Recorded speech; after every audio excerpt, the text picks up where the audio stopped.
And so the courier who had cheated death in the cemetery outside Goodsprings cheated death once again, and the Mojave Wasteland was forever changed. The new California Republic celebrated its second victory at Hoover Dam, establishing definitive control over the entire Mojave Wasteland. Soon after, they negotiated terms to annex the Strip, Freeside, and many surrounding communities. The Mojave Wasteland, at long last, had entirely fallen under the NCR's banner. The courier, fair and even-handed in his dealings throughout the wasteland, was honored by the NCR for his support of the military at Hoover Dam. He was presented with the Golden Branch, the highest civilian decoration given by the Republic. Though some super mutants in Nightkin continued to journey to the legendary Tabitha, they found little trace of its existence. Some eventually found their way to Jacobstown, but many wandered off into the wastes, confused and disheartened. Invigorated by his travels with the courier, Raul once more took up his guns in memory of his lost Rafaela. Soon after, the Mojave was filled with tales of the ghost vaquero who hunts down those who prey on the weak. With the help of the gunrunners, the Boomers developed a healthy trading relationship with the NCR. Eventually, the Boomers began wandering out into the wasteland while still preventing outsiders from entering Nellis. The Brotherhood and the NCR in the Mojave Wasteland declared an official truce, despite continued hostilities between the two in the west. As per their agreement, the NCR handed over all suits of salvaged power armor, and in return, the Brotherhood helped patrol I-15 and Highway 95. The peace with NCR served to ease Veronica's worries about the Brotherhood's immediate future. Still, a distance had arisen between her and her fellow members that would never be bridged. She began secluding herself in crumbling libraries of the old world, learning of promising technologies she knew the Brotherhood would never adopt.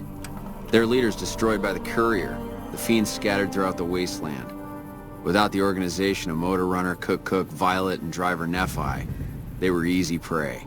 After the NCR's victory at the dam, in part thanks to follower medical support, NCR allowed the followers to care for refugees as they see fit.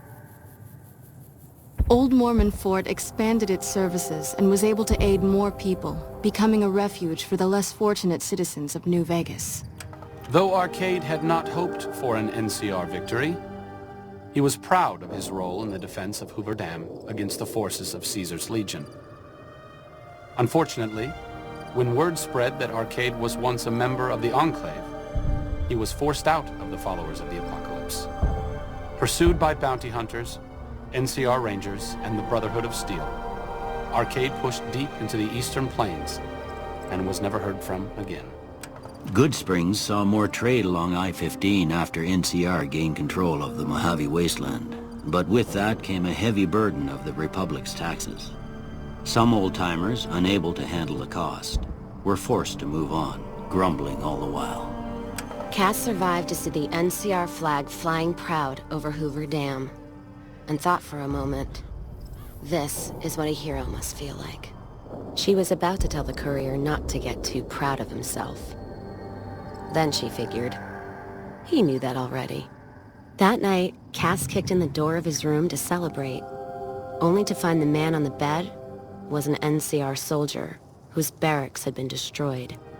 He was cute, though, so after having her way with him, she got the hell out, leaving an empty whiskey bottle as a note. As she walked along the dam in the night, she felt drunk, content, and happy to be alive.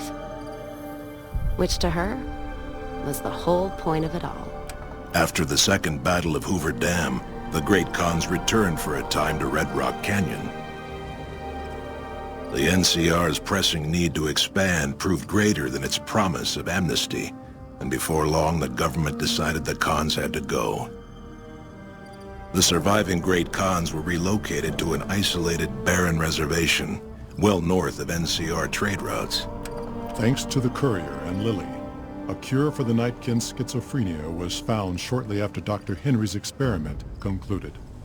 Nightkin and other super mutants in the wasteland flocked to Jacobstown, and the town became known as a haven where a mutant could find peace. Encouraged by the courier to take her medication regularly, Lilly's mind eventually attained a semblance of clarity. Her memories dulled by the pills, she cast aside the recording of her grandchildren, no longer remembering its significance. After the NCR victory at Hoover Dam, the temporary truce between them and the Kings blossomed into a full-scale relief effort for the people. While the NCR made repeated entreaties that Freeside join the Republic, the Kings steadfastly maintained their independence. After Ray's brain was transplanted into Rex's cybernetic body, it took Rex some time to adjust to the old scrapyard dog's memories. Eventually, Rex's mind settled peacefully, melding his own memories with that of long travels with old Lady Gibson. Shaped up by the Courier's advice, the Misfits distinguished themselves during the Legion's attack on Camp Golf. Mags was finally promoted to sergeant, and the rest of the Misfits received an official commendation. They continued to serve with distinction for many years.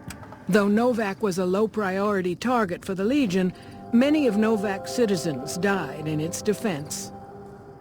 In the weeks that followed, several bright followers returned to Novac to help restore its defenses, allowing it to remain independent of NCR. Looking for a place where he could be of some use, Boone found himself re-enlisting with his old unit. Though his regrets remained in his thoughts, they coalesced into a purpose, and Boone embraced it. He spent his leave time hunting down slavers in the desert, his first recon beret the last thing they never saw. After Hoover Dam, the leaderless powder gangers at the correctional facility vanished into the wastes, leaving the prison empty. The correctional facility became another abandoned ruin in the wasteland, its carcass occasionally picked over by enterprising prospectors. After the majority of the Vault 19 powder gangers joined the Great Khans, the weaker members scattered throughout the Mojave Wasteland. Though a few managed to erase their past, most never survived the journey. After Hoover Dam, NCR helps rebuild Primm as a major stopping point on the Long 15. Though Primm citizens chafe under NCR's taxes, they benefit greatly from the increased protection and merchant traffic.